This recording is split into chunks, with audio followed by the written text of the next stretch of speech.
I think Lies of P is one of the strongest Souls-likes ever released. For those unfamiliar, it's a dark reinterpretation of Pinocchio that combines traditional Souls-like combat with an unusually heavy emphasis on defensive mastery. The production value is something we've almost never seen in the genre. The presentation is excellent, the bosses are varied, and unlike many Souls-likes, it feels completely confident in its own identity. But see, Lies of P has a problem.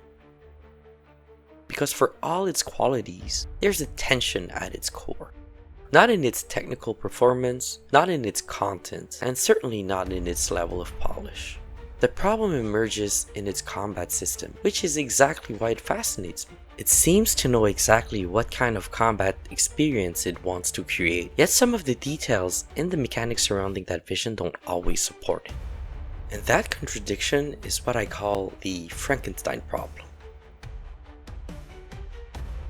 The Frankenstein problem occurs when a game transplants mechanics from other design systems but does not fully carry over the supporting nuances that made those mechanics function coherently in their original context. It is a system where the parts individually make sense but do not always align cleanly when combined under pressure. This is Quiet Systems theory, and today we're looking at why Lies of P's greatest strength is also its most interesting flaw. The easiest way to understand the Frankenstein problem is to start with its opposite, elegant design. In game design, elegance occurs when mechanics converge. It's when a system is put under extreme stress, and instead of breaking apart, the mechanics support one another, guiding the player towards a singular intuitive flow. Take Sekiro. Its entire combat system is built around the clash of blades, the posture system. When an enemy launches a perilous thrust, the game doesn't just ask you to dodge, it gives you the Mikiri counter. The Mikiri counter isn't just a defensive move, it deals massive posture damage. It turns the most dangerous moments of a fight into your most triumphant offensive opportunity. Essentially, the mechanics converge. Take Bloodborne. It wants you to be aggressive. When you take damage, the rally system allows you to regain health by attacking. But what if the enemy is mid-combo? You use your firearm to parry them, interrupting their attack, staggering them, and opening them up for a visceral attack, which, crucially, also restores your rally health. Elegant design means that every tool in your kit is speaking the same language. It means that when the pressure escalates, the system becomes more coherent, not less. Frankenstein design is what happens when you transplant those tools into an ecosystem that doesn't natively support them.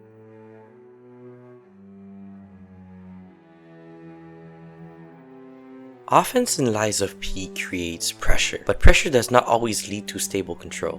The offensive design is grounded in commitment. Attacks have weight, recovery matters, and positioning matters. This foundation is structurally consistent with the Dark Souls philosophy. You wait for an opening, you strike, and you reset. It is methodical and patient. The player is encouraged to take risks and maintain pressure to build up the stagger system. When the enemy's health bar flashes white, you must land a final charge heavy attack to break their stance.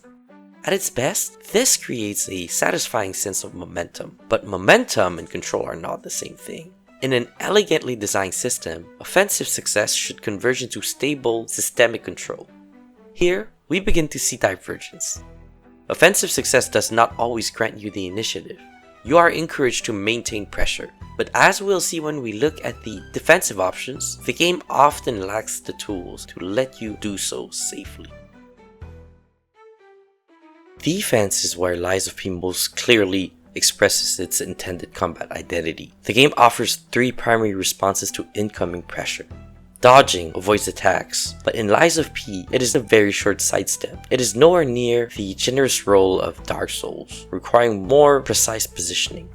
Blocking functions as a high-stake trait. When you block, you take reduced damage, but that lost health is converted into guard regain, a temporary dark red bar. If you retaliate and strike the enemy quickly enough, you can rally that health back. It's a system designed to keep you in the fight, but it requires you to immediately seize the offensive to make the trade worth it. And Perfect Guard. Perfect Guard functions as the system's intended point of mastery. Tap the block button at the precise moment an attack lands, and you negate health damage entirely, while dealing stagger damage to the enemy. However, unlike Sekiro, a successful Perfect Guard in Lies of P still consumes stamina. While it isn't any more expensive than a standard block, this stamina cost feels like an unnecessary expense for what is the central mastery mechanic.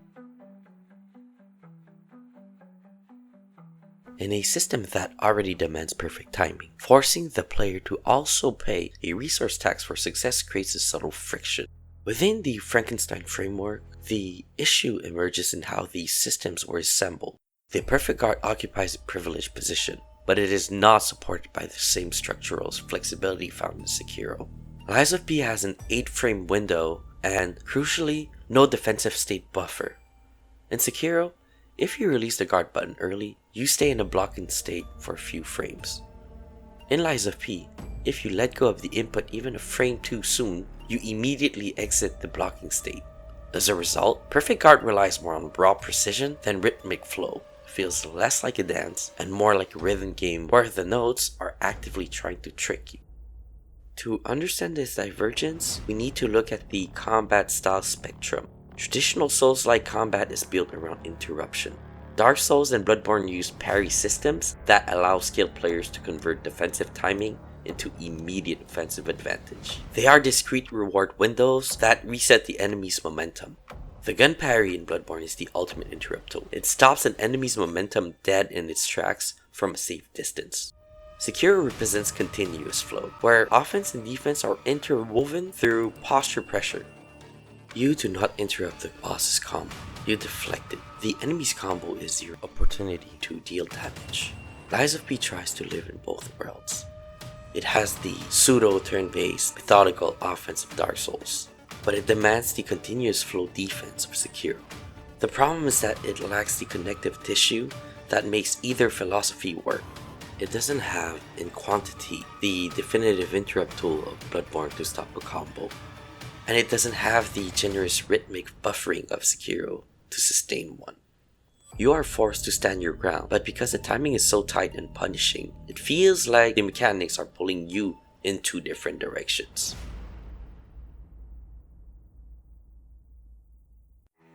Momentum regain describes whether or not defensive success transitions into stable offensive control.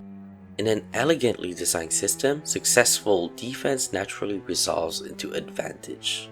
In Lies of P, this transition is conditional. A Perfect Guard contributes towards stagger, but it does not directly interrupt enemy offense. The enemy keeps swinging, and this means your mastery input and the system's reward output are not always aligned. This transition becomes even less stable due to the guard regain system. In theory, retaliating should allow you to restore lost health and re-establish control. In practice, recovery windows are frequently disrupted by renewed enemy pressure.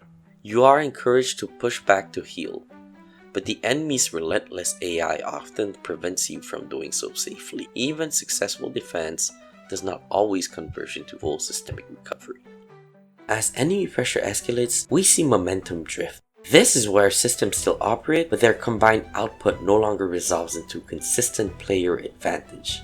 The clearest manifestation of this is in the Fury attack. In Sekiro, perilous attacks are gifts. They offer specific, satisfying counters, like the Mikiri counter, that turn a dire situation into a triumph. In Lies of P, a Fury attack has no unique answer. You just have to use the same Perfect Guard you've been using, but now with artificially raised stakes and no margin for error.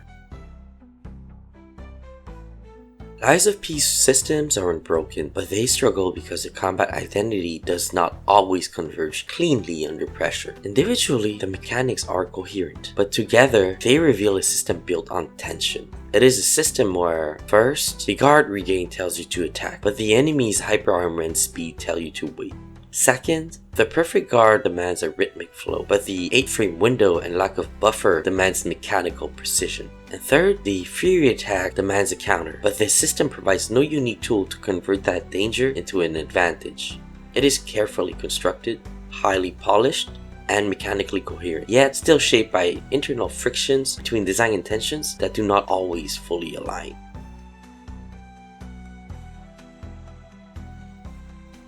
Ultimately, Lies of P stands as a fascinating, albeit cautionary tale, not because it fails, It is, by almost any metric, a brilliant achievement.